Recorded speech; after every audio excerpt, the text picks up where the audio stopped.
محرم ہر طرف نظر سے خواہ شہوت سے دیکھے یا بغیر شہوت دیکھے، دونوں ناجائز اور حرام ہے۔ گندی تصویروں کو اخبارات میں، میگزین میں، اسکرین کے اوپر دیکھنا، یہ ایسے گناہ ہیں جو آج ہمارے اندر بالکل عام ہیں۔ ظاہر بات ہے ان گناہوں پر اصرار کی موجودگی میں اللہ تبارک و تعالی ہماری نماز قبول نہیں کرے گا۔ تو یہ اختصار کے ساتھ چند وہ باتیں تھیں جو ہم نے آپ کے سامنے رکھا کہ ہماری نماز اللہ تبارک و تعالی قبول کیوں نہیں کرتا۔ جس شخص کو عزیز ہے اور پسند ہے کہ اللہ تعالیٰ اس کی نماز کو قبول کرے، اسے ان شرائط کا اہتمام کرنا ہوگا، اور جس کو پسند نہیں ہے، اور میں چاہتا ہوں کوئی مسلمان ایسا نہ ہو جسے یہ چیز پسند ہو، تو ظاہر بات اس کے لیے صرف مسجد کے اندر آ جانا کافی ہے۔ اللہ تعالیٰ سے دعا ہے کہ اللہ تعالیٰ ہماری اور آپ کی نماز کو قبول فرمائے۔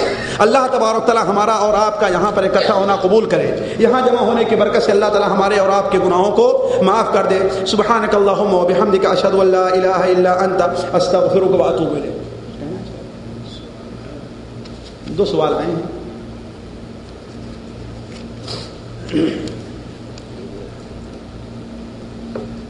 کیا ہے؟ نہیں، شیخ صاحب اللہ عنہ کا اگر امام کی آواز خوبصورت نہ اور ناپسند کیا جائے، دیکھیے یہ چیز ناپسندی میں داخل نہیں ہے۔ آیا اللہ تعالیٰ نے اسے یہی آواز دی ہے کہ اپنی آواز کو بگاڑ رہا ہے وہ؟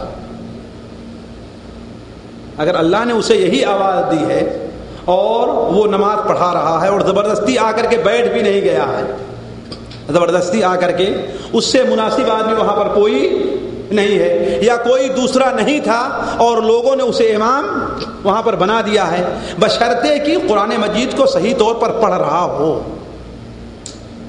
یہ نہیں کہ آواز بھی نہیں صحیح ہے اور قرآن بھی صحیح طور پر نہیں پڑھ رہا ہے، قرآن کو صحیح طور پر پڑھ رہا ہو اور آواز اگر اللہ نے اسے ایسی ہی دی ہے تو یہ امام کو ناپسندگی کے لیے کوئی وجہ جواز نہیں ہے۔ کفیل سے فرار شخص کے بارے میں کیا خیال ہے؟ دیکھیے بھائی، میں سمجھتا تھا کہ یہ سوال ہوگا اور میرے ذہن میں بھی یہ چیز آئی تھی، لیکن کفیل سے فرار شخص کو اپنے آقا سے فرار شخص کے اوپر قیاس نہیں کیا جا سکتا۔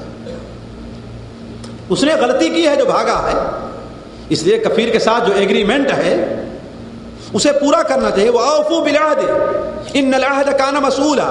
اور میں تمام ان مسلمانوں سے کہوں گا جو بھاگے ہوئے ہیں، چاہے بلا وجہ ہیں یا بغیر یا وجہ کے ساتھ ہیں، جو وجہ کے ہیں ان کا مسئلہ حل ہو سکتا ہے۔ وجہ کی معنی یہ نہیں کوئی آپ گناہ کام کرنے کے لیے تیار ہو جائیں، گناہ کام کرنے کے لیے تیار ہو جائیں، لیکن جو لوگ بھاگے ہوئے ہیں ان سے میری گزارش ہے کہ اپنا مسئلہ حل کریں واپس جا کر کے۔ کہیں ایسا تو نہیں ہے کہ ان کی کمائی حرام ہو رہی ہے، ان کی کمائی ناجائز تو نہیں ہے، یہ سوچنے کی بات ہے۔ تو کفیل سے بھاگنا یہ ناجائز اور غلط ہے، اس لیے کہ اگر ہمارا ان کا کوئی عہد ہوا ہے تو اس کے بارے میں اللہ تعالیٰ فرماتا ہے وَأَوْفُوا بِالْعَهْدِ، عہد کو پورا کرو، إِنَّ الْعَهْدَ كَانَ مَسْئُولًا، اس لیے کہ قیامت کے دن اللہ تبارک و تعالیٰ ان تمام عہد سے متعلق سوال کرے گا۔ اب اگر ہمارے اوپر ظلم کر رہا ہے تو اس کا ذمہ دار کون ہوگا؟ وہ شخص اللہ تعالیٰ کے نزدیک ہوگا۔ دیکھیے شریعت کے اندر ایک اصول ہے، وہ اصول یہ ہے کہ ہر انسان سے اس کے اپنے اعمال کے بارے میں سوال ہوگا، اس سے دوسرے کے اعمال کے بارے میں سوال نہیں ہوگا۔ کچھ لوگ کہتے ہیں کیا کریں وہ ہمارا حق نہیں دیتا، اس لیے ہم بھی غلط کام کرنے پر مجبور ہوتے ہیں، یہ وجہ جواز نہیں ہے۔ قیامت کے دن آپ اس کے اعمال کے ذمہ دار نہیں ہوں گے، وہ اپنے اعمال کا ذمہ دار ہوگا۔ اگر وہ غلط کر رہا ہے اللہ تعالیٰ کا نزدیک اپنے سوال کا جواب وہ دے گا، آپ دینے والے نہیں ہیں۔ آپ سے جو مطالبہ ہے وہ ایک حق صحیح کام کرنے کا ہے۔ تو اگر کوئی شخص اپنے کفیل سے بھاگا ہے تو اس کے بارے میں اپنے آقا سے بھاگنے کا حکم نہیں لگ سکتا، البتہ نفس مسئلہ یہ ہے کہ ایسا کرنا جائز نہیں ہے، ناجائز ہے۔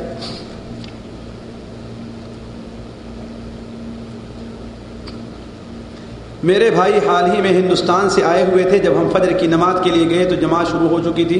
فرد کے بعد میں سنت جو پہلے پڑھنی چاہیے تھی پڑھ لی، مگر میرے بھائی نے نہیں پڑھی، انہوں نے اس سنت کو اشراق کے ساتھ پڑھا۔ جب میں نے پوچھا تو انہوں نے کہا کہ یہ ان کے مسلک میں ایسے ہی ہے، کیا یہ صحیح ہے؟ دیکھیے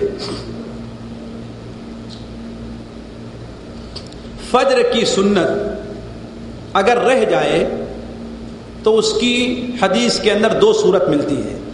2 صورتوں میں سے کسی بھی صورت کا استعمال کیا جا سکتا ہے. اگر 2 صورت، پہلی صورت یہ ہے جو زیادہ بہتر ہے، پہلی صورت یہ ہے جو زیادہ بہتر ہے، اس کا مطابق شیخ ابن باز کا اور یہاں کی لجنہ دائمہ کا فتویٰ ہے کہ اسے سورج نکلنے کے بعد پڑھے. یہ زیادہ بہتر صورت ہے، سورج نکلنے کے بعد پڑھے، اس لیے کہ ترمذی شریف کے اندر حدیث ہے کہ جس کی فجر کی سنت چھوٹ گئی وہ اسے طلوع فجر کے بعد پڑھے.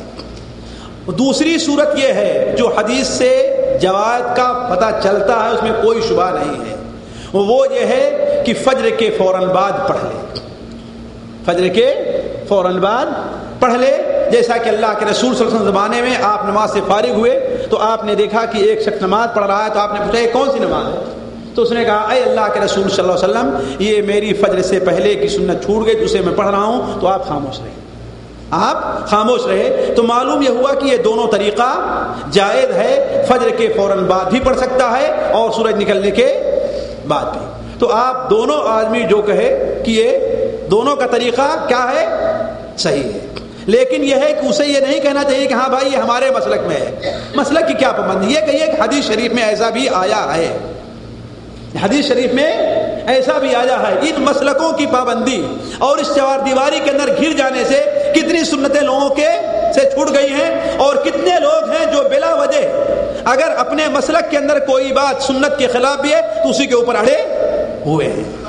تو عرض یہ ہے کہ یہ دونوں طریقہ جائز ہے کہ اسے کوئی فجر کے بعد بھی پڑھنا چاہے تو پڑھ لے، اور فجر سے طلوع فجر کے بعد بھی پڑھنا چاہے، طلوع شمس کے بعد بھی پڑھنا چاہے تو پڑھ لے، اور فجر کی نماز کے بعد بھی پڑھ سکتا ہے. البتہ ایک میری نصیحت ہے عمومی طور پر لوگوں کو کہ عام طور پر اس وقت لوگوں کی مشغولیت کا زمانہ ہے، عام طور پر الا ماشاء اللہ عمومی طور پر اگر فجر کے بعد فوراً وہ نہیں پڑھ لیتے ہیں تو بڑا مشکل سے کوئی ہے جو اس کو پڑھ پاتا ہے. اس لیے کام کا مسئلہ ہے، ڈیوٹی کا مسئلہ ہے، بھولنے کا مسئلہ ہے، تقویٰ کی کمی ہے. اسی لیے بہت سے علماء احناف جن کے مسلک طرف انہوں نے اشارہ کیا تھا، بہت سے علماء احناف نے یہی کہا ہے کہ فجر کے بعد پڑھ لینا چاہیے.